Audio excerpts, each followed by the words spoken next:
Maya Collins missed the target again. The blue plasma bolt struck 3 inches to the left of center. Around her, other cadets hit their marks with steady precision. She watched the scoreboard update her ranking and saw her name settle comfortably in the middle of the pack, exactly where she wanted it. "Collins, you need to adjust your stance," instructor or called from across the firing range.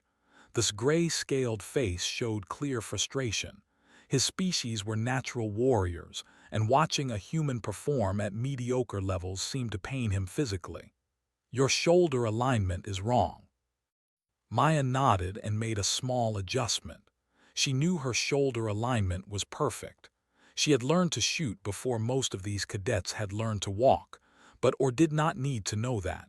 Nobody here needed to know that. The next shot hit slightly right of center, close enough to pass, far enough to avoid attention. Maya stepped back from the firing line and let the next cadet take position. She caught sight of Jake watching her from the observation deck. Her friend's expression showed concern. He thought she was struggling. Everyone thought she was struggling. That was the whole point. The Galactic Defense Academy sat on Harmony Point, a massive station orbiting a neutral moon. Cadets from 40 different species trained here together. Humans had only joined the Galactic Coalition 5 years ago, and the Academy accepted its first human students 3 years back. Maya was part of the second class. Most species saw humans as adequate soldiers, not weak but certainly not impressive. They came from a world with reasonable gravity and normal atmospheric pressure. Their strength was average. Their speed was average. Their senses were average compared to the vast diversity of galactic life. Humans were fine, people thought, just fine. Maya intended to keep it that way. After weapons training, she headed to the Combat Simulation Center. Jake caught up with her in the corridor. His tall frame and easy smile usually drew attention, but today his face was serious. "You pulled left again," he said quietly. "Maya, I know you can shoot better than that. I have seen you at the range during off hours. Why do you hold back in class?" Maya kept walking. "I hit the target, that is what matters." "You hit it like someone who barely knows which end of the rifle to hold," Jake pressed. "But I have watched you field strip a plasma rifle in under 20 seconds. You move like you have done it 1,000 times. What is going on?" "Drop it, Jake." Maya's voice was flat. They reached the simulation center entrance and she paused. "I pass my classes. I graduate on time. That is enough." Jake opened his mouth to argue but stopped when other cadets passed them. Maya used the moment to escape into the simulation center. She found her assigned pod and climbed inside. The door sealed behind her with a soft hiss. The simulation loaded. Maya found herself in a standard defensive scenario. 3 enemy targets approached from different angles. She needed to eliminate them while protecting a civilian position. Easy. She could do this in her sleep. But she did not. Maya let the first enemy get closer than necessary before firing. Her shot hit but took 2 tries. She positioned herself in ways that looked defensive but were actually vulnerable. When the simulation ended, her score was 72%. Passing but nothing special. The pod door opened. Instructor or stood outside, his 4 arms crossed over his chest. His tail, which usually swayed with satisfaction when students performed well, hung still. "Collins, that was barely acceptable," he said. "You had multiple opportunities to end that simulation faster. You let enemies advance when you had clear shots. Do humans lack tactical awareness?" Maya stepped out of the pod. "I completed the objective, sir. The civilians were protected." "At unnecessary risk," or countered. His golden eyes studied her. "You have been at this academy for 18 months. I have seen cadets improve dramatically in that time. You remain stubbornly average. Why is that?" "Because average is safe," Maya thought. "Average does not draw attention. Average does not get promoted to the front lines. Average does not end up watching friends die while you are the only one who survives." Out loud she said, "I do my best, sir." or made a sound that might have been disappointment or disgust. Your best is insufficient. Humans claimed they wanted to join the coalition military. They said they could contribute.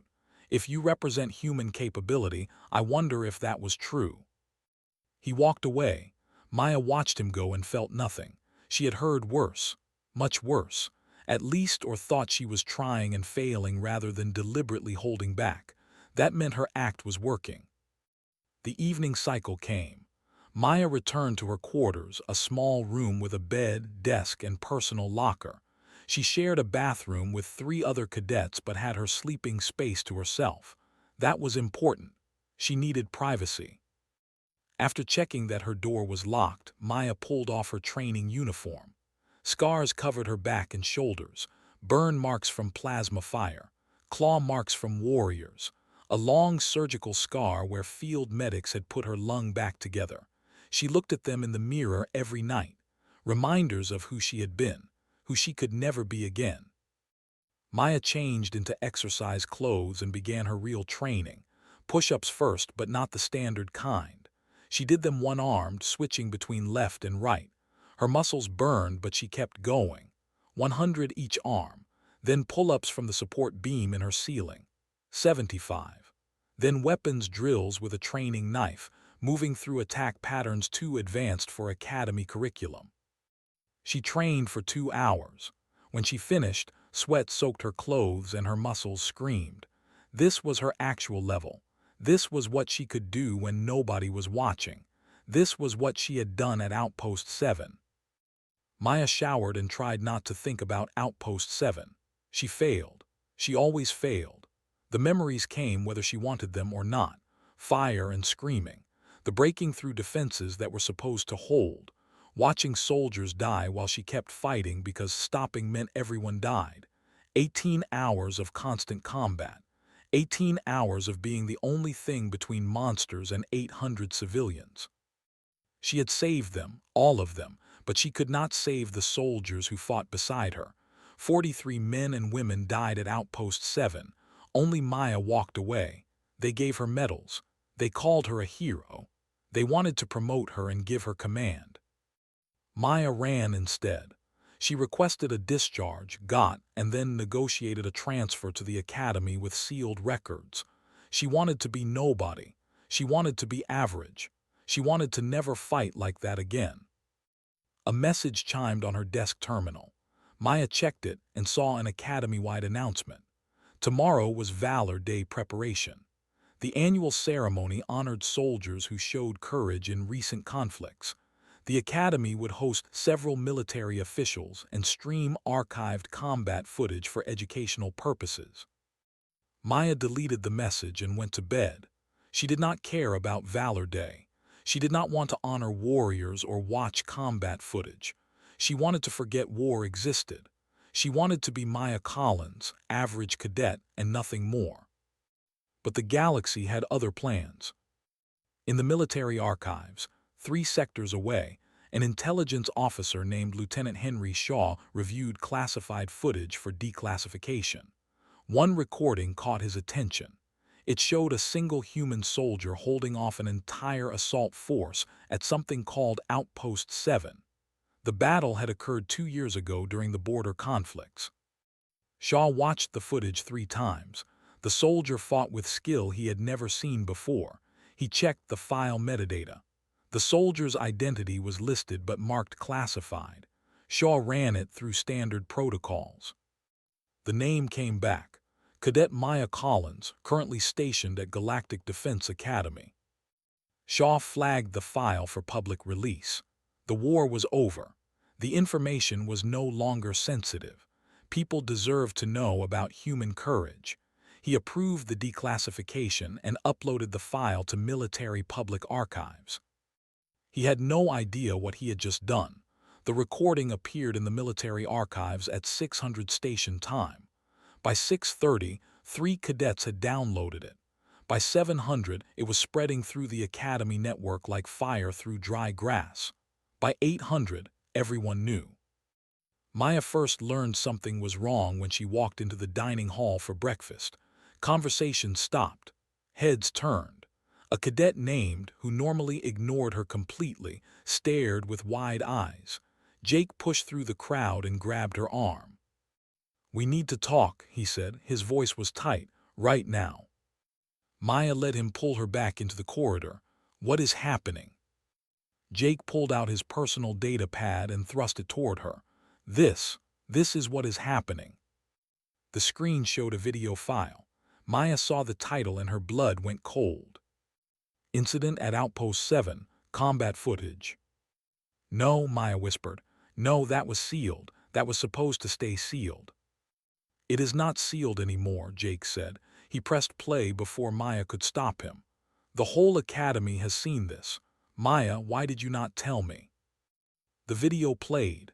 Maya watched herself from 2 years ago. She looked different then. Harder. Her hair was shorter and her face was covered in dirt and blood. The camera came from a security drone that had survived the battle. It showed everything. They came in waves.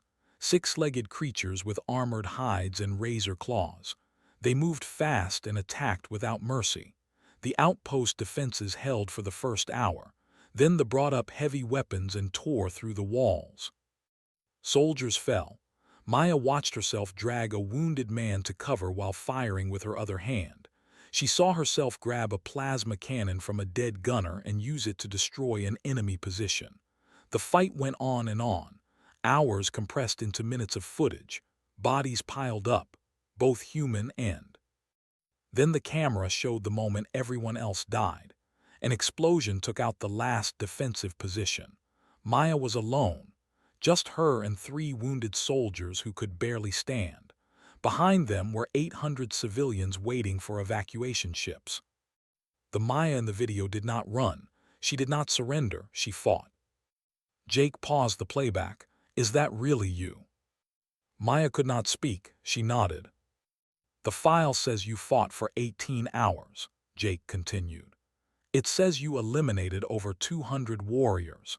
It says you coordinated a counterattack using only 3 wounded soldiers and held the evacuation zone until reinforcements arrived. It says you saved 847 lives." "I did not save everyone," Maya said. Her voice sounded hollow. 43 soldiers died. I could not save them." "Maya," Jake grabbed her shoulders. "Why are you at this academy pretending to be average?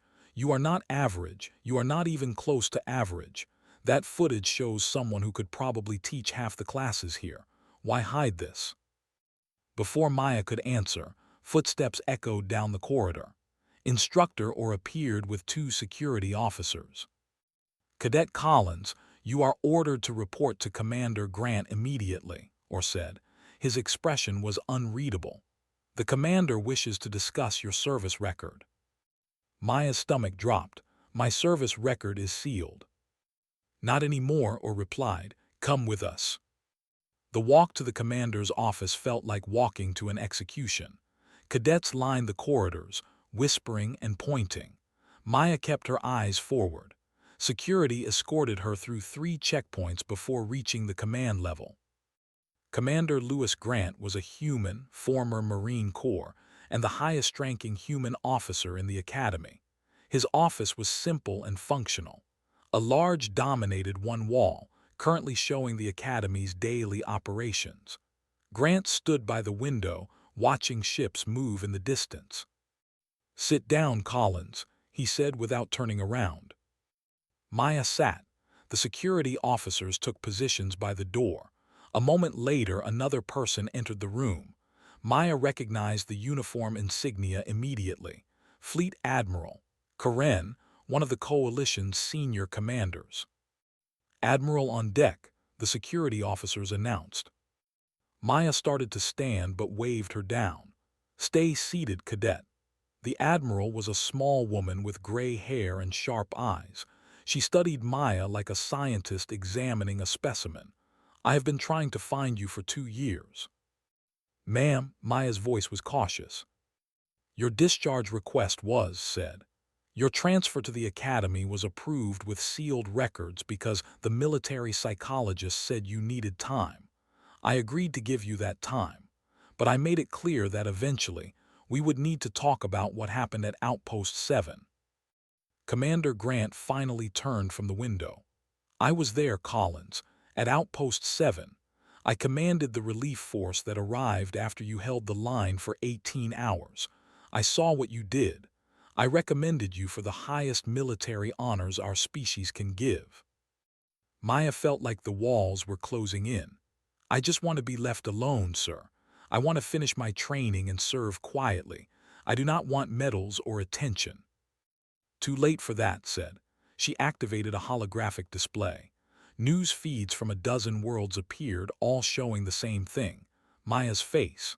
The Outpost 7 recording. Headlines in multiple languages. The recording has been public for 3 hours. It is the most downloaded military archive file in Coalition history. Everyone wants to know about the human who held off an entire assault force alone. Maya stared at the news feeds. Her worst nightmare was happening in real time. Who released this? An intelligence officer doing routine declassification, Grant explained.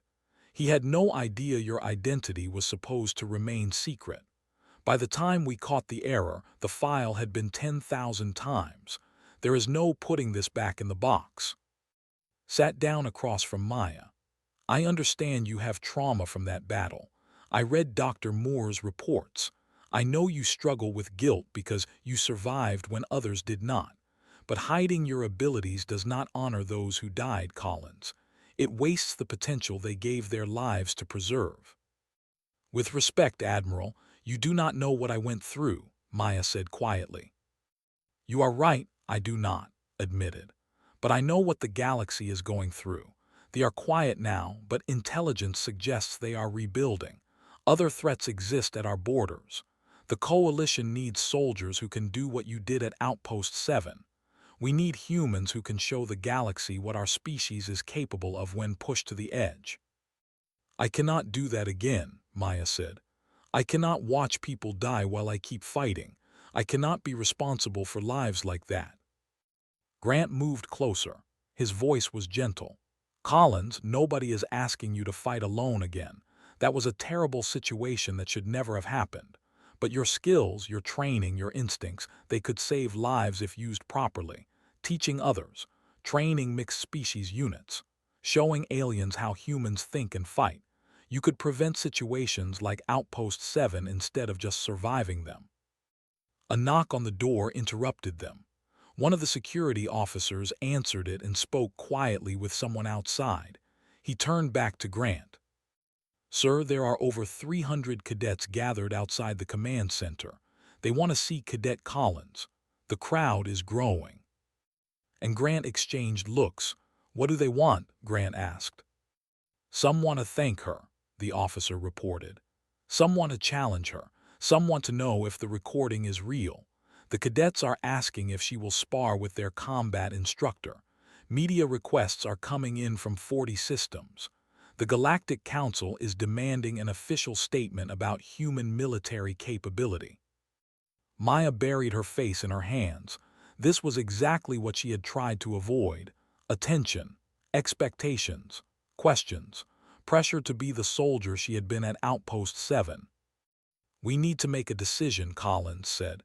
You can continue trying to hide, but it will not work anymore. Everyone knows now. Or you can accept what happened and move forward. Use your experience to help others. Be honest about who you are. I am afraid, Maya admitted. I am afraid that if I let myself be that soldier again, I will lose control. I will become the person who can fight for 18 hours without stopping.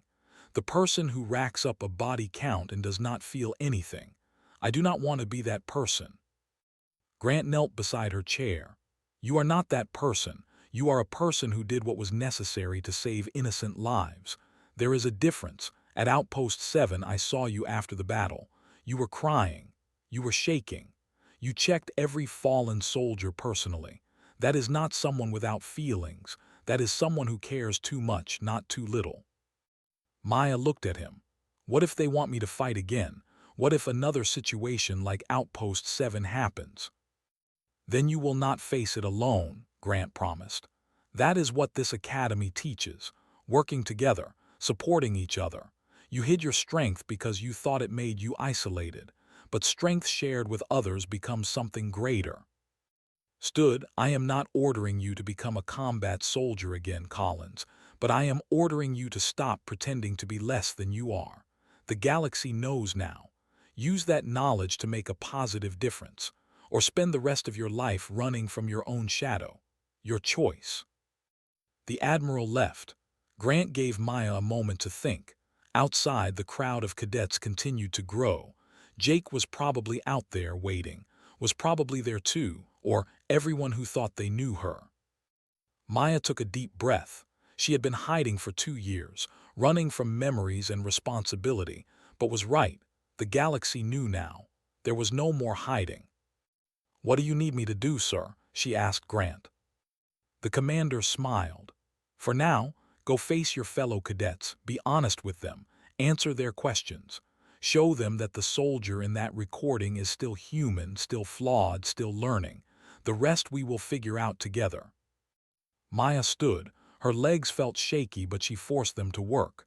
And if the attack again? Grant's expression turned serious. "Then we will face them together, as a unit, as friends, not as one soldier holding the line alone. That is what the coalition is supposed to be."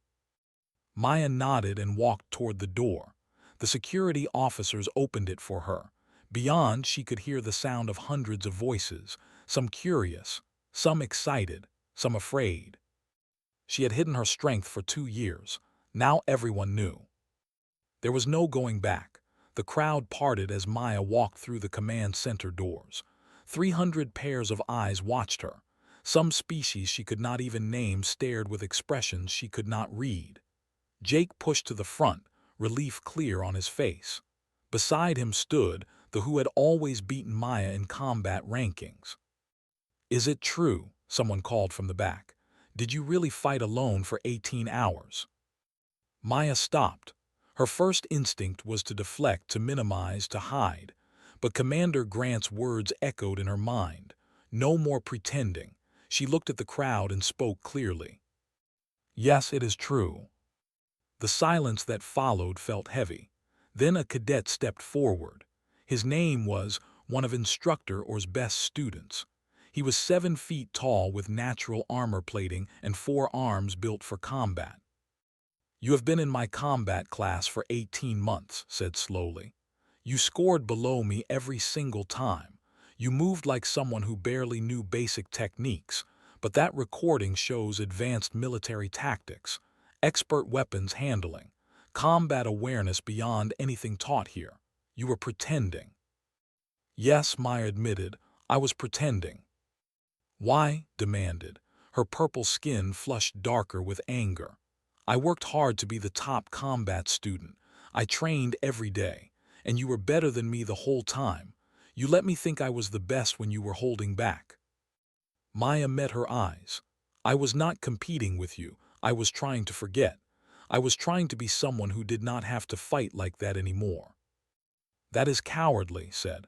"Hiding your strength is an insult to those who lack it. Warriors do not pretend to be weak." "I am not a warrior," Maya shot back. "I'm a person who survived something terrible. I watched 43 people die while I kept fighting. I had to step over bodies of my friends to hold defensive positions. When it was over, I could not sleep for 3 months without seeing their faces. So yes, I hid. I hid because the alternative was becoming someone I did not want to be." The crowd shifted. Some faces showed understanding now. Others still looked angry or confused. Jake moved beside Maya. "She is still the same person. The recording does not change who she is now. It just shows what she went through." "It changes everything," a small reptilian cadet said. "Humans claimed they were average, adequate soldiers but nothing special. But if one human can do what that recording shows, what are humans actually capable of? What else have they been hiding?" The questions came faster then. How many did she kill? What weapons did she use? Could she do it again? Would she teach them? Were all humans that strong? Maya felt overwhelmed. She raised her hands. "Stop, please stop," the crowd quieted. I will answer questions, but not like this, not all at once. Give me time to process this. Give me time to figure out what comes next. Instructor or appeared at the edge of the crowd. Everyone returned to scheduled activities. Cadet Collins needs space. Anyone who wishes to speak with her can submit a formal request through proper channels. The crowd dispersed slowly. Many cadets kept glancing back at Maya as they left, lingered for a moment, studying Maya with a new expression. Not anger anymore, but something else. Curiosity maybe, or respect. I would like to spar with you, said quietly. For real this time, no holding back. Maybe later, Maya replied. Right now I need to think. Nodded and left. Soon only Jake and instructor or remained. They approached Maya with unusual hesitation. I owe you an apology, Cadet Collins, or said. His tail swished behind him, a sign of embarrassment in his species. I judged your performance as representative of human capability. I said humans lacked tactical awareness. I was wrong. You judged what I showed you, Maya said. You were not wrong to do that. I was wrong to assume, or countered. A good instructor looks deeper. I should have questioned why a human with your service record was performing at such a basic level. Instead, I accepted the easy answer. That is my failure, not yours. He bowed slightly, a gesture of respect among. If you wish to train properly now, I would be honored to work with you. Your techniques in that recording showed advanced understanding of multi-threat combat. I could learn from you as much as you could learn from me. Or left before Maya could respond. She stood in the empty corridor feeling lost. Jake touched her shoulder gently. Come on, he said. Let us get out of here. You need a break from all this. They went to the observation deck, a quiet area with large windows showing the stars beyond the station. A few cadets were there, but they kept their distance, giving Maya space. She and Jake sat on a bench facing the void. I should have told you, Maya said after a long silence. About Outpost 7, about everything. You are my friend. You deserve to know. Yeah, you should have, Jake agreed. But I understand why you did not. That recording was hard to watch. I cannot imagine living through it. The recording only shows a few minutes, Maya said quietly.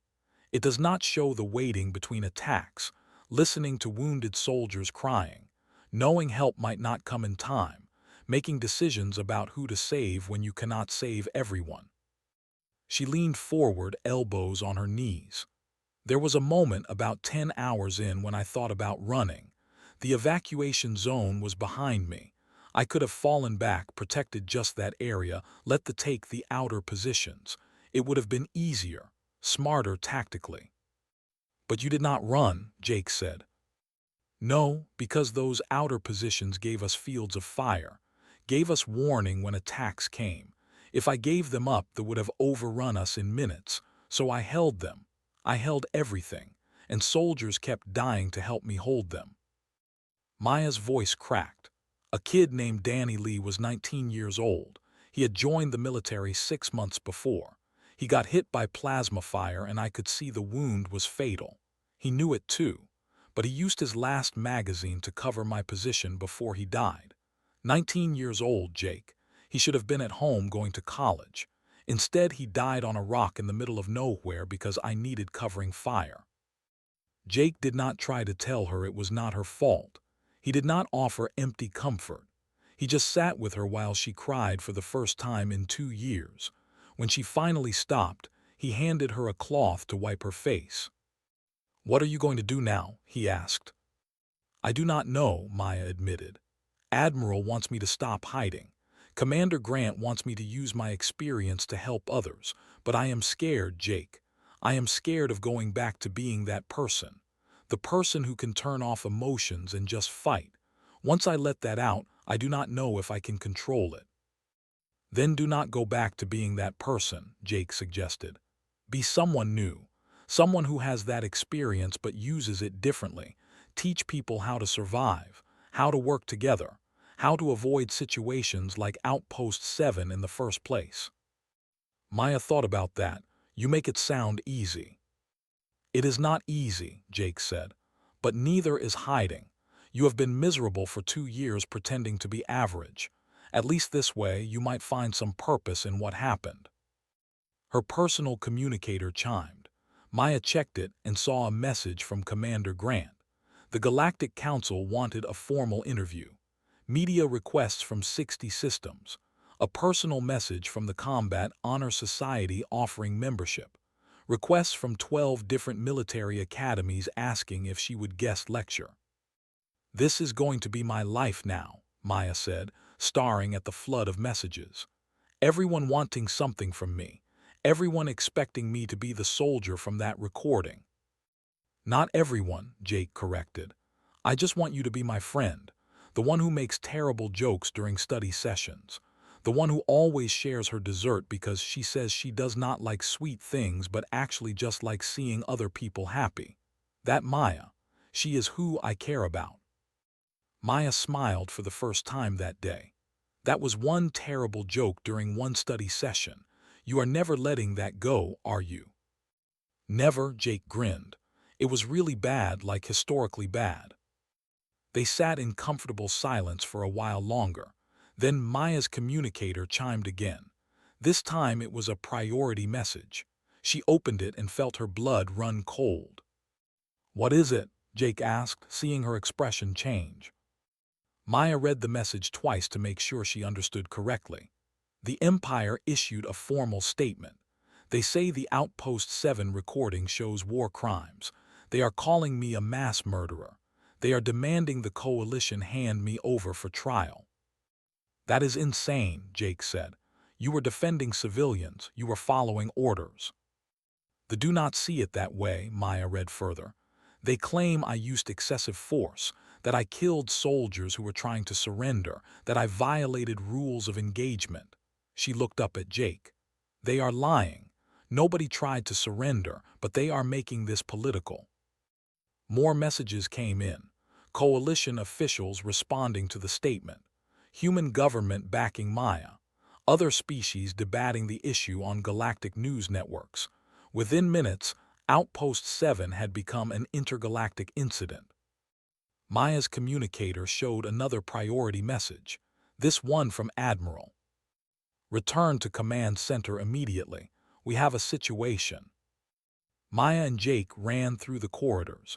They reached the command center to find it full of officers and officials. Holographic displays showed news feeds from across the galaxy. Some supported Maya. Others questioned human military conduct. A few showed protests on aligned worlds burning images of her face. Spotted them and waved Maya over. They are using your recording as propaganda. They are claiming humanity is a dangerous species that needs to be controlled or removed from the coalition. Several neutral worlds are starting to question human membership. This is not about me anymore, Maya realized. This is about humanity's place in the galaxy. Exactly, confirmed. Your actions at Outpost 7 saved lives, but they also showed what humans are capable of when pushed. That terrifies some species. They thought they knew what humans were. Now they are not sure. Commander Grant joined them. We need to control this narrative. Maya, you need to speak publicly. Explain what happened. Show them you are not a monster.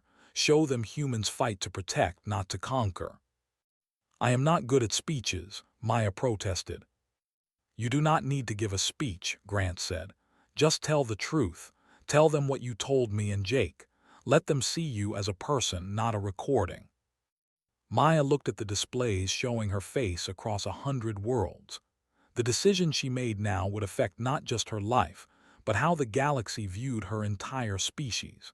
She could stay silent and let others define her story, or she could speak and risk making things worse.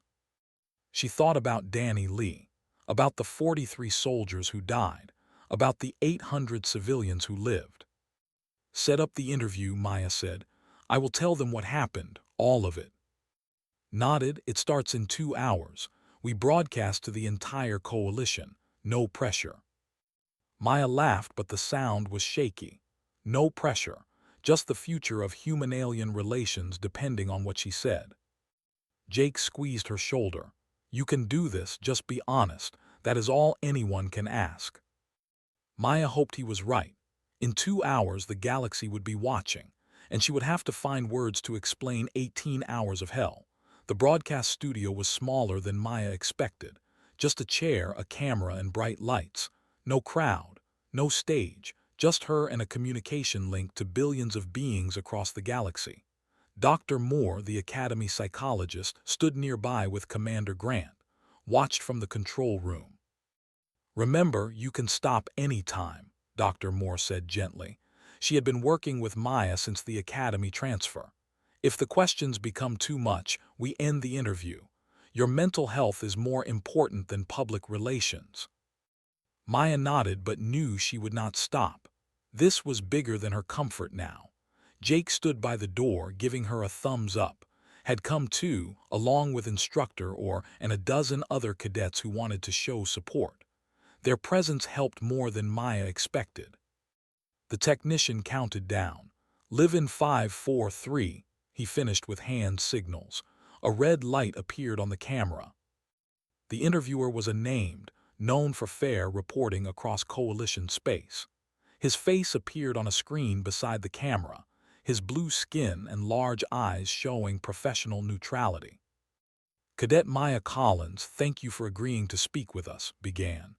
The entire galaxy has now seen the recording from Outpost 7.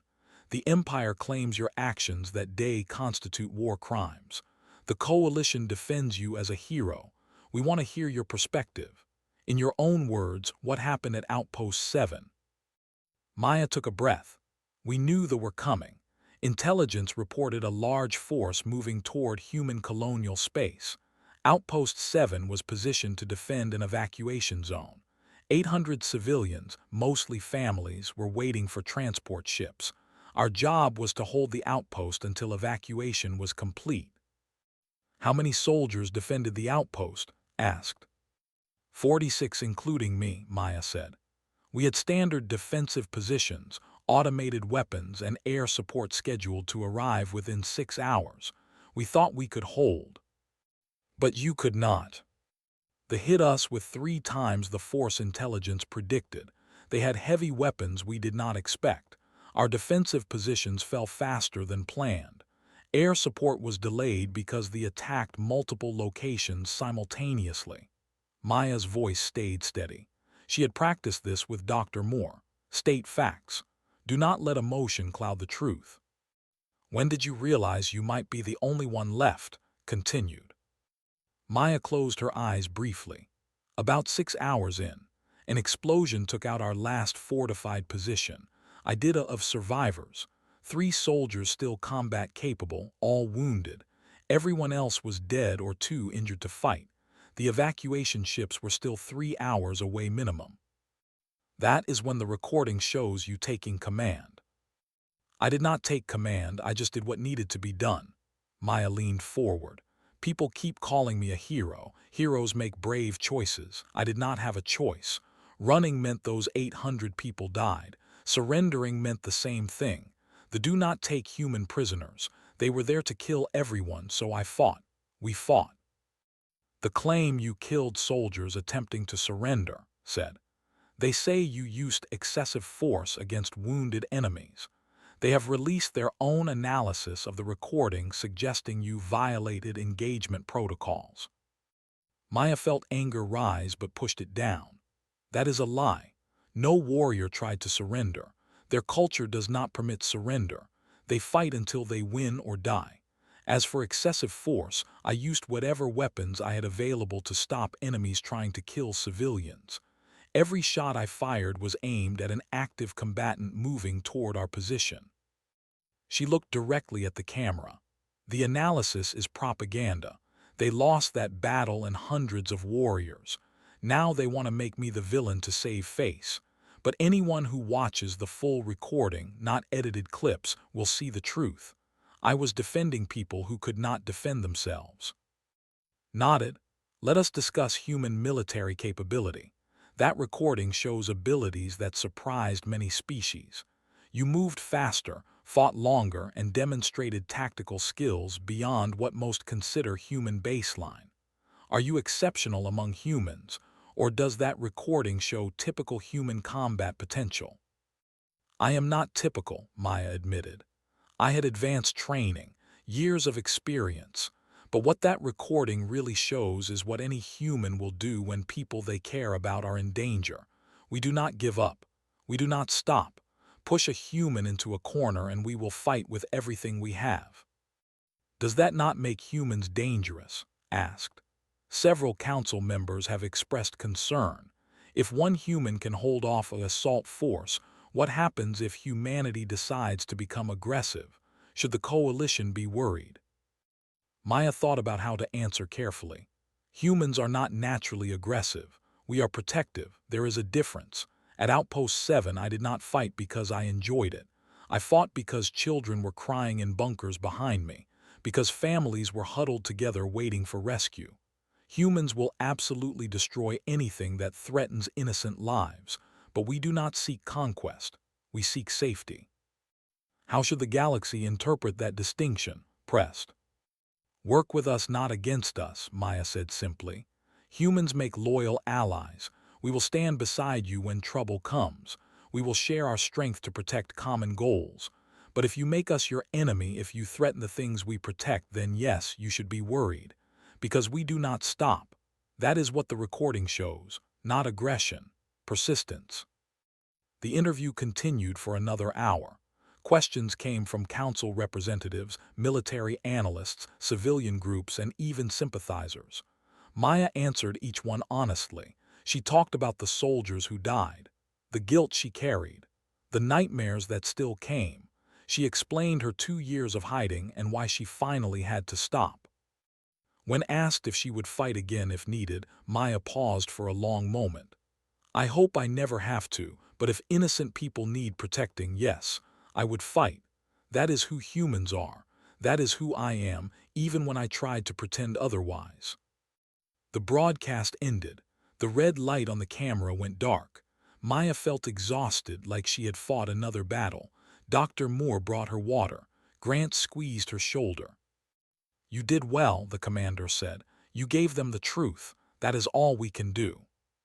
But Maya knew the truth was not enough for everyone. Within minutes, reactions flooded in from across the galaxy. Human worlds celebrated. They projected her face on buildings and called her a symbol of human courage. Recruitment for human military units jumped 40% in the first hour. But other reactions were harsher. Aligned worlds called the interview propaganda. Several neutral species stated they needed time to reconsider humanity's coalition membership. 3 ambassadors formally requested restrictions on human military operations. Most concerning was a message from the Honor clans. They had watched the interview and the original recording. Their assessment was simple and direct.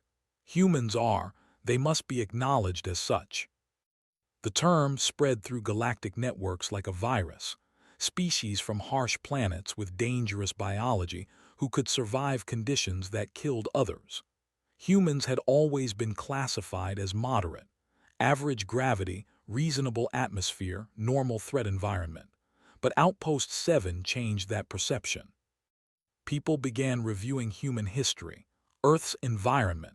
The predators humans evolved alongside. The wars humans fought against each other.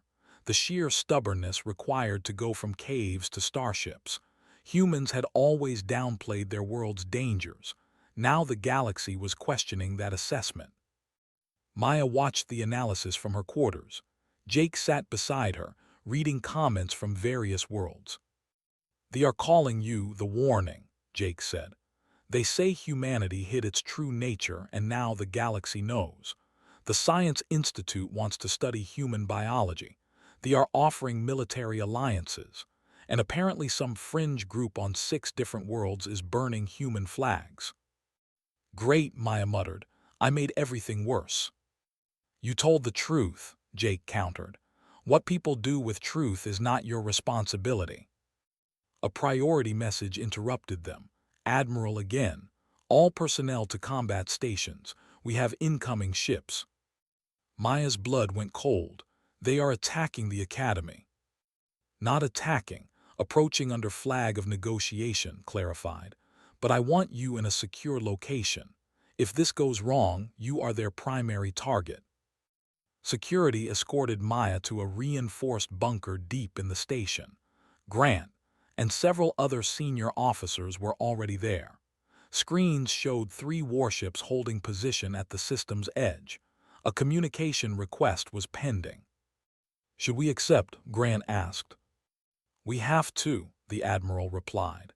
"This could be genuine negotiation or a trap. Either way, we need to know their intentions." The communication opened. A commander appeared on screen. His 6 legs folded beneath his armored body, his mandibles clicking softly. "I am War Master. I speak for the Empire in this matter." "Admiral, Coalition Defense Command, state your purpose." Eyes, all 6 of them, focused on the camera. "We came to verify something. The recording from Outpost 7, the human female who fought. Is she present at this station?" Exchanged looks with Grant. "Why do you ask?" "Because the Empire wishes to know if we face one exceptional human, or if all humans possess such capability. Our analysts have studied that recording extensively. That level of combat endurance, tactical adaptation, and pure will to survive is unprecedented in galactic military history. We need to know if humanity is a species of warriors, or if that human is an anomaly." Maya stepped forward before anyone could stop her. "I am here. I am the soldier from Outpost 7. Leaned closer to his own camera. You killed 217 of our warriors. You held a position that should have fallen in minutes. You made the Empire look weak." "I defended civilians from an unprovoked attack," Maya said evenly. "Your forces entered human space without declaration. You targeted evacuation zones. I did what anyone would do." "No," said quietly. "Not anyone, only a human. We understand that now. The Empire made an error. We assessed humans as weak prey. We were wrong." Silence filled the bunker. Was this an apology, a threat? Nobody knew what to say. Continued. "The Empire withdraws all claims of war crimes. Your actions at Outpost 7 were within combat protocols. We acknowledge this. But we also acknowledge that humanity is not what we believed. You are not weak. You are not prey. You are apex predators from who learned to build ships and reach the stars. The galaxy did not understand this. Now the galaxy fears this." "We do not want fear," Maya said. "We want peace, cooperation, a chance to exist alongside other species without conflict." "Then the Empire offers a choice," replied. "Prove you want peace.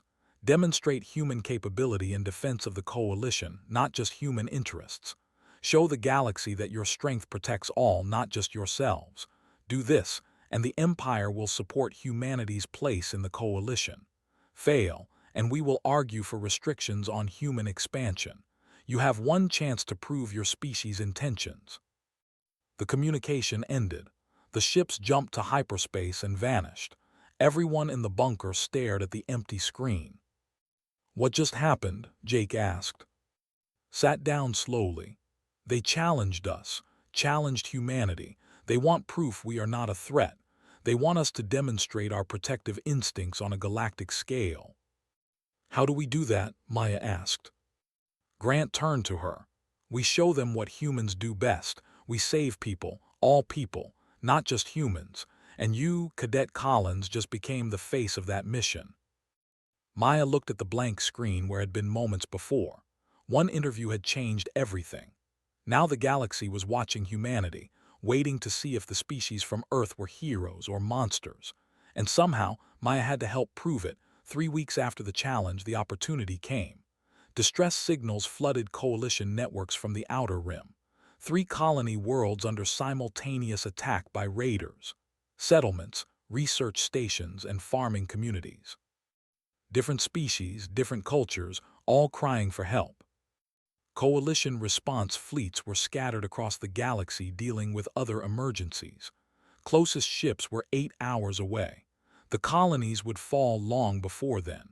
Command estimated thousands dead within 3 hours. Admiral called an emergency meeting.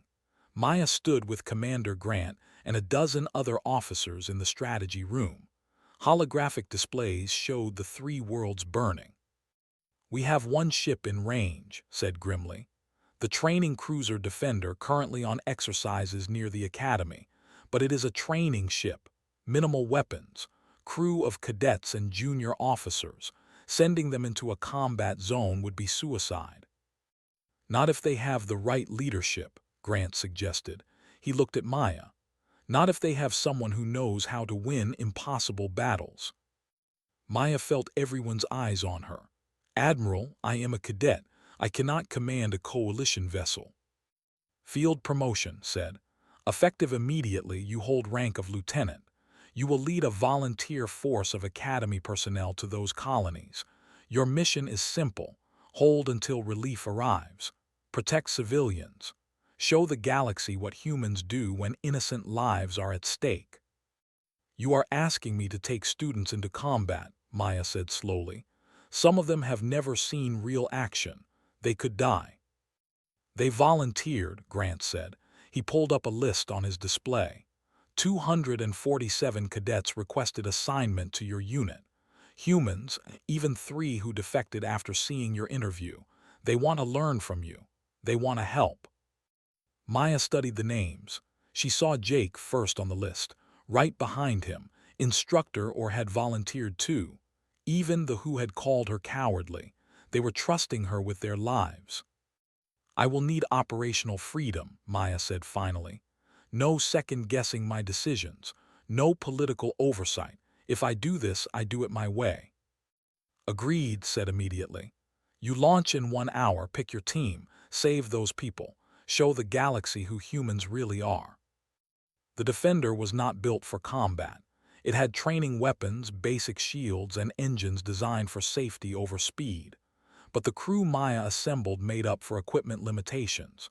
She chose 50 cadets, mixing species and specialties. Jake would handle navigation, took tactical, or managed ground operations, led the combat unit. As they prepared to launch, Maya addressed her crew from the bridge. Most were nervous. Some looked terrified. All were determined. "Listen carefully," Maya said. "This is not a training exercise. People will shoot at us. Some of you might die. I will do everything possible to prevent that, but I cannot guarantee your safety. If anyone wants to back out, do it now. No judgment, no shame." Nobody moved. Jake smiled at her from the navigation console. "We know the risks. We are here anyway." Maya nodded. "Then understand this. We fight to protect, not to conquer. We save civilians first always. Enemy combatants who surrender will be treated fairly. We follow coalition rules of engagement, but anyone who threatens innocent lives will face the full force of this crew, human or otherwise. We are not just representing humanity today. We represent the idea that strength should serve justice. Make me proud." The crew cheered. The Defender launched from the Academy and jumped to hyperspace. 8 hours before relief arrived. They had to make those hours count. They reached the first colony world, a settlement called Haven. Raiders were already on the ground, burning buildings and rounding up civilians. Maya counted 6 raider ships in orbit and dozens of drop-craft landing troops. "We are outnumbered 12-1, reported. Recommend we wait for backup." "Negative," Maya said. "People are dying now, or prepare ground teams. Jake, get us to low orbit. Target their drop ships first. I want those troops stranded on the ground without reinforcement." The Defender dropped from hyperspace right into the combat zone. Raider ships turned to engage, but Maya had already planned 3 moves ahead. She had studied the recordings of Outpost 7, learning from her past self. Speed and unpredictability beat superior numbers. The Defender was not a warship, but it was agile. Maya used that. She danced between raider vessels, making them shoot at each other trying to hit her. When they grouped together for coordinated attacks, she targeted their drop ships, cutting off troop movements. Within 30 minutes, she had destroyed 8 landing craft and damaged 3 raider cruisers. But the Defender took hits too. Shields dropped to 40%, hull breaches on 2 decks, casualties reported in engineering. Ground teams deploying, or called. We are landing at the civilian shelters. Maya watched through tactical displays as her mixed species teams hit the ground, used their natural armor to draw fire while humans flanked with precision shooting, provided electronic warfare, disrupting raider communications. The 3 defected used their knowledge of raider tactics to predict enemy movements. It worked. The teams fought together like they had trained for years instead of weeks. Species that had never coordinated before moved as one unit. The raiders, used to overwhelming disorganized resistance, could not adapt. Civilian extraction in progress, or reported. We have 500 evacuees secured, moving to secondary shelter locations. The second colony was. Maya arrived to find raiders already in the research stations, holding scientists hostage. This time she could not just shoot. She needed precision. Jake, bring us in close, Maya ordered. Prepare boarding teams. We do not have Marines, protested, just cadets. Then we make do with cadets, Maya said. She grabbed a plasma rifle. I am going with the first team. You have the bridge. Maya, no, Jake turned from navigation. You cannot risk yourself like this. Watch me, Maya replied. She was already moving toward the airlock, and 5 other volunteers joined her. They suited up and launched toward the station in boarding pods. Breaching the station was simple. Fighting through corridors full of raiders was not, but Maya had done this before at Outpost 7. She moved through the station like she owned it, clearing rooms with cold efficiency. Watched her work with awe. You are a natural predator, he said after they cleared the 3rd corridor. I understand now why they fear you. I am not a predator, Maya corrected. I am a protector. There is a difference. They reached the hostages. 22 scientists huddled in a laboratory while 8 raiders guarded them. Maya assessed the situation in seconds. Direct assault would get hostages killed. She needed a different approach. Make noise at the north entrance, she ordered quietly. Draw them toward you. When they move, I strike from the south. It worked perfectly. The raiders responded to obvious threat while Maya slipped in behind them. She took down 4 before they realized she was there, charged through and eliminated the rest. The hostages were free within 60 seconds. How did you do that? One scientist asked, shaking. You moved so fast, so precise. Practice, Maya said simply. Lots of terrible practice. The 3rd colony was. By the time the Defender arrived, raiders had already taken most of the population. Thousands of farmers and their families were loaded onto raider transport ships preparing to leave. Slavery. They were going to sell these people. We need to stop those transports, Maya said. But if we destroy them, we kill the captives. Then we board them, Jake suggested. Take them from the inside. That is crazy, said. There are 6 transport ships. We do not have enough people to take them all. Maya studied the tactical display. Jake was right. It was crazy. It was also their only option. She thought about Outpost 7, about fighting when the odds were impossible, about doing whatever it took to save innocent lives. We split into 6 teams, Maya decided. 10 people per transport. We hit them simultaneously, overwhelm their security, and take control before they can kill hostages. It is risky. Some teams might fail, but it is better than watching them fly away with those people. Her crew did not hesitate.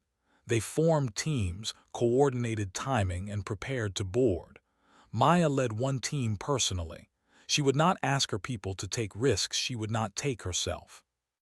The boarding action was chaos. Raiders fought desperately. Several of Maya's crew took injuries. One team nearly lost their transport when raiders tried to blow the engines.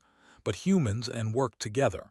They covered each other, protected each other, fought like the galaxy had never seen. Within 2 hours, all 6 transports were secured, 3,000 civilians freed, 0 hostage casualties. Maya's crew had done the impossible. But it cost them. The Defender had multiple hull breaches, shields were gone, weapons nearly depleted. 12 crew members needed medical attention. The ship was barely holding together. And sensors showed Raider reinforcements arriving. 10 ships, all military grade. The Defender could not fight them, could not run, could barely stay in orbit. "This is it," said quietly. "We saved the civilians, but now we are trapped." Maya looked at her exhausted crew. They had given everything. They had proven what humans and their allies could do together. If they died here, at least they died with purpose. But she was not ready to give up. She was never ready to give up. "Send a message to those Raider ships," Maya ordered. "Tell them we have their transports, their people. If they attack, we destroy the transports and everyone on them." "Maya, we cannot do that," Jake protested. "We cannot kill hostages." "They do not know that," Maya said. "It is a bluff. Buy us time until relief arrives." The message went out. The Raider ships held position. For 10 minutes nothing happened. Then 15, 20. The tension on the bridge was unbearable. Finally, sensors showed new contacts emerging from hyperspace. Coalition fleet. The relief force had arrived early. Admiral herself commanded the lead ship. "This is Admiral to the Defender. Hold position. We have the situation under control." The Coalition fleet swept through the Raider forces like a storm, and outmaneuvered the Raiders scattered. Some surrendered. Others jumped to hyperspace and fled. Within an hour, the battle was over.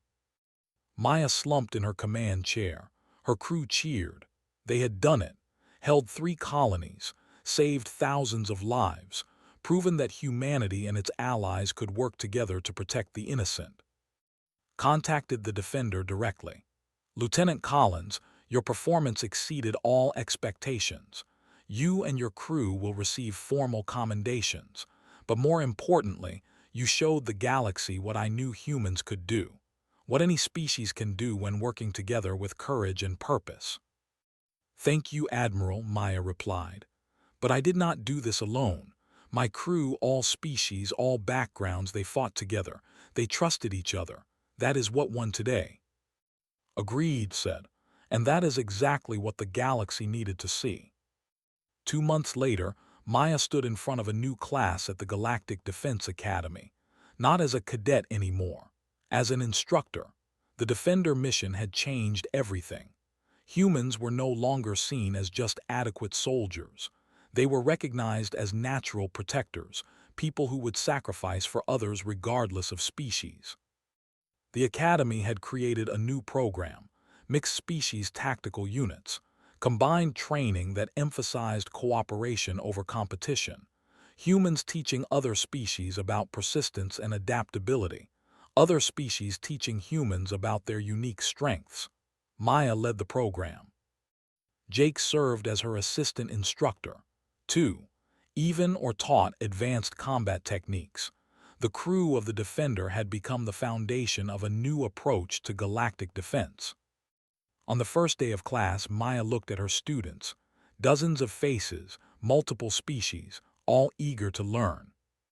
"Welcome to Advanced Protective Tactics," Maya said. "You are here because you want to learn how to save lives in impossible situations.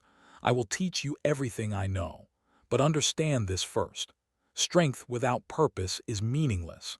Strength without compassion is dangerous. True power comes from using your abilities to protect those who cannot protect themselves." She paused, thinking about Outpost 7, about the 2 years she spent hiding, about finally accepting who she was. "I hid my strength once," Maya continued. "I thought being average was safer. I was wrong. Not because strength should be shown off, but because denying your capabilities means you cannot help people who need you. Each of you has unique abilities, unique potential. Do not hide it. Do not waste it. Use it to make the galaxy better. Use it to protect. Use it to serve." The students listened with focus. Among them sat cadets who had watched the Outpost 7 recording, who had seen the Defender mission reports, who knew what humans and their allies could accomplish together. One more thing, Maya added. Strength includes vulnerability, it includes asking for help.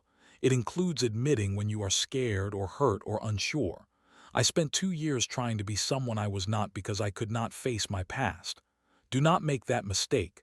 Be honest, be real, support each other. That is how we survive. That is how we win.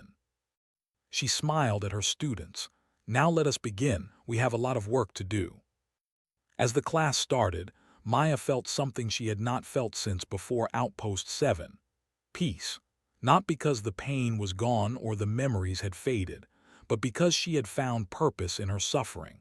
She had turned her worst experience into something that helped others. The galaxy had learned that humanity was not average. They were protective, persistent, capable of incredible things when pushed to their limits. But most importantly, they were willing to fight for anyone, regardless of species. That was the real strength Maya had been hiding. Not her combat skills, but her compassion, her unwillingness to let innocent people suffer. She would never hide that again. The war recording had exposed her strength, but teaching others to use their own strength, that was how she honored those who died at Outpost 7. That was how she made their sacrifice mean something. And that was enough.